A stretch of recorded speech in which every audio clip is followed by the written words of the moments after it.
네, 반갑습니다. 먼저 이 후보라고 해서 이 중간에 앉고 오니까 상당히 어색하고 약간은 불편하긴 한데 앞으로 빨리 적응하도록 하겠습니다.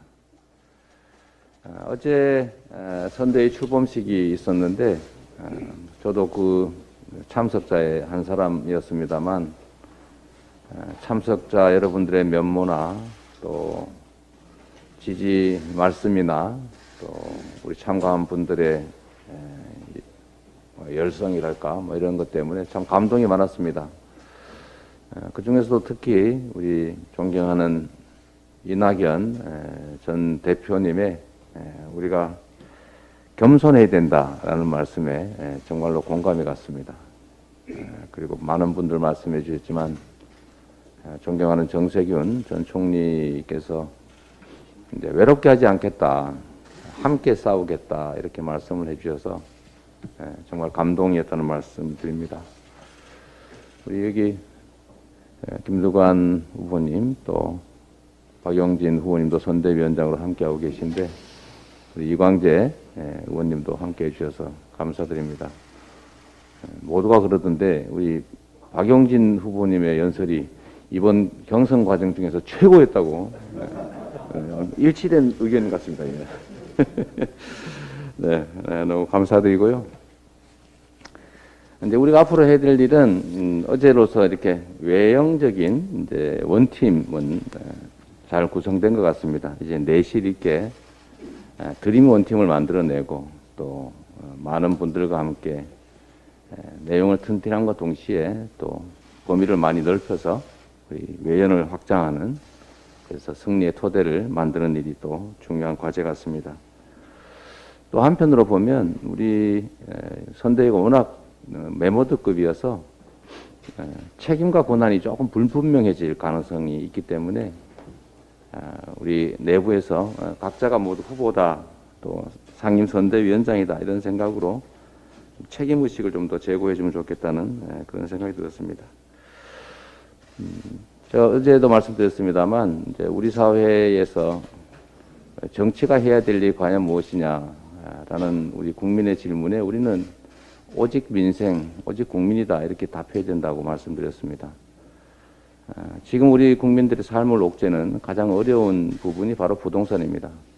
그리고 이 부동산 문제의 뿌리를 들여다보면 결국은 소위 지대라고 말해지는 부동산 불로소득을 특정 소수와 또 부패한 정치 세력들이 담합해서 독점을 하고 또 특히 부동산 투기를 통해서 부를 쌓는 이런 잘못된 과정 때문에 선량한 압도적 다수의 우리 국민들께서 고통받고 계신다는 게 진실입니다.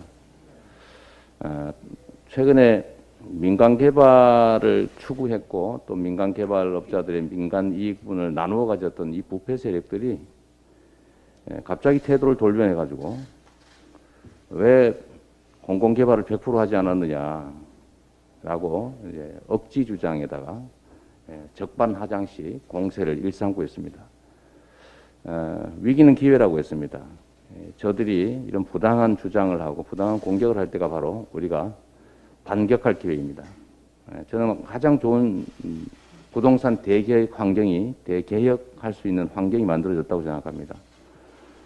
보수 언론도 또 부패한 정치 세력들도 이제는 개발 이익을 공공으로 환수하는 것에 대해서 결코 반대할 수 없을 겁니다. 물론 어제부터 갑자기 논조가 바뀌어가지고 일부 언론들이 민간 시장을 죽인다, 민간 공급을 막는다, 민간의 개발 이익을 보장해야 된다면서 갑자기 또 180도 돌아섰습니다. 그러나 그건 명분 없는 행동이고 우리가 부동산 문제를 이번 정기국회에서 선대위에 참여하신 많은 원내 의원님들께서 확고하게 부동산 불로소득은 반드시 국민에게 라고 하는 원칙을 지킬 수 있는 온갖 제도들을 새롭게 만들거나 보고 강해 주시기를 부탁드립니다. 이게 후보로서 우리 제1차 선대위 회의에서 첫 번째로 드리는 당부사항입니다. 제가 보기에는 분명히 또 이런저런 핑계를 대고 반대할 겁니다. 시간 끌고 저지하고 할 텐데 그러나 국민들이 원하는 바이고 본인들이 주장했던 바이기 때문에 망설임 없이 강력하게 부동산 개발 이익, 국민 완전 환수 제도, 또 분양가 상한 제도, 분양 원가 공개 제도 등등의 또 개발 부담금 증액, 또 뭐 여러 가지 그 전 국민의힘 정권이 만들었던 민간 개발을 용이하게 하는 제도들을 이번 기회에 완전히 좀 개정해 주시기를 부탁드립니다. 두 번째 당부 사항도 역시 어제 말씀드렸던 것과 관련이 있는데, 경제를 회복하는 것이 가장 중요한 우리의 과제입니다. 기회 총량이 부족하다 보니까 경쟁이 격화되다 보니 친구가 적이 되어버리는, 경쟁이 전쟁이 되는 이런 암담한 상황이 됐습니다.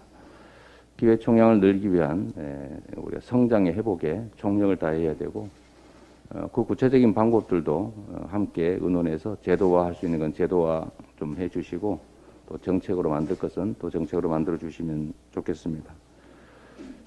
국민의 먹고 사는 문제, 소위 민생이 가장 중요한 과제이기 때문에 지금 당면한 이 코로나19 과정에서 직접적 피해를 입은 우리 소상공인, 그리고 간접적으로 광범위한 피해를 입고 있는 우리 국민 여러분들의 민생을 보살핀다는 측면에서 소상공인들에 대한 보상, 또 뭐 구체적으로는 한도 최저한의 증액이라든지, 또는 제외 대상자들에 대한 새로운 대안이라든지, 또 우리 전 국민들의 삶을 보살피고 또 경제도 활성화할 수 있는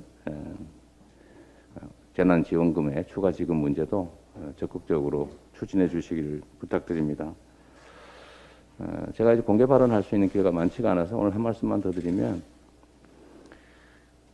대한민국이 전 세계에서 여러분이 아시다시피 가계 부채 비율이 가장 높습니다.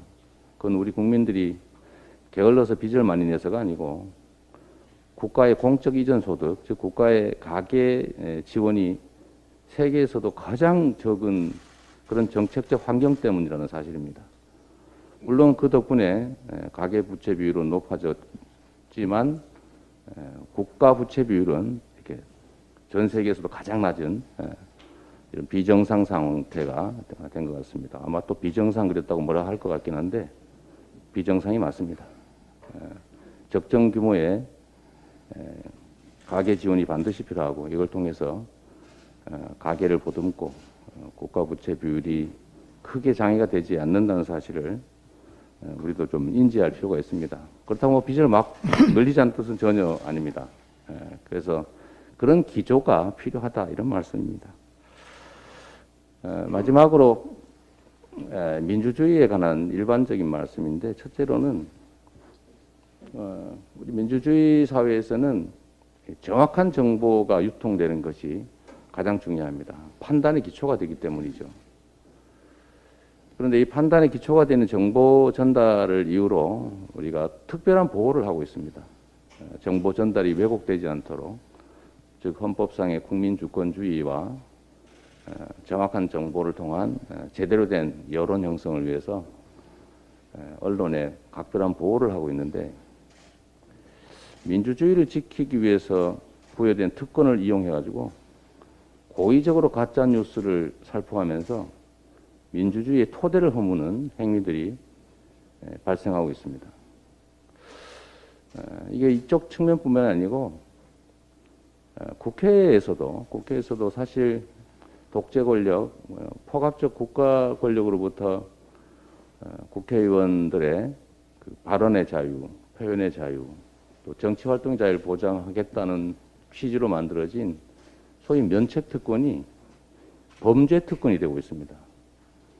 고의적으로 가짜뉴스를 만들어서 유포하고 정치적으로 공격하고 민주적 의사결정에 장애를 주는 행위들이 지금 당장도 발생하고 있습니다.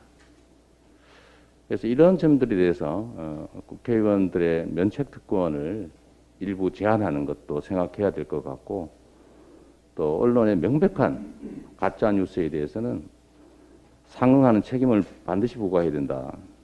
그래야 우리의 민주주의가 정상 작동한다는 그런 생각을 제가 계속 하게 됩니다. 저는 우리 국민들의 뜻을 쫓아서 이 소위 면책 특권이나 언론의 특권이 범죄를 할 수 있는 특권, 법을 어겨도 처벌받지 않는 특권으로 변질되지 않게 하는 장치가 꼭 필요하겠다는 생각이 듭니다. 앞으로 우리 선대위에 존경하는 송영길 상임선대위원장님 그리고 우리 윤호중 원내대책위원장님 앞으로 고생들이 많으실 테고 우리 공동선대위원장님들을 포함한 우리 선대위 간부 여러분들께서 우리 민주당의 일이 아니라 대한민국의 역사가 퇴행하지 않도록 하는 그리고 희망과 도전이 가능한 새로운 미래 또 오늘보다 더 나은 내일이 더 나은 그런 나라를 만드는 일로 소명의식을 갖고 총력을 다해 주시길 다시 한번 부탁드립니다. 고맙습니다. 네.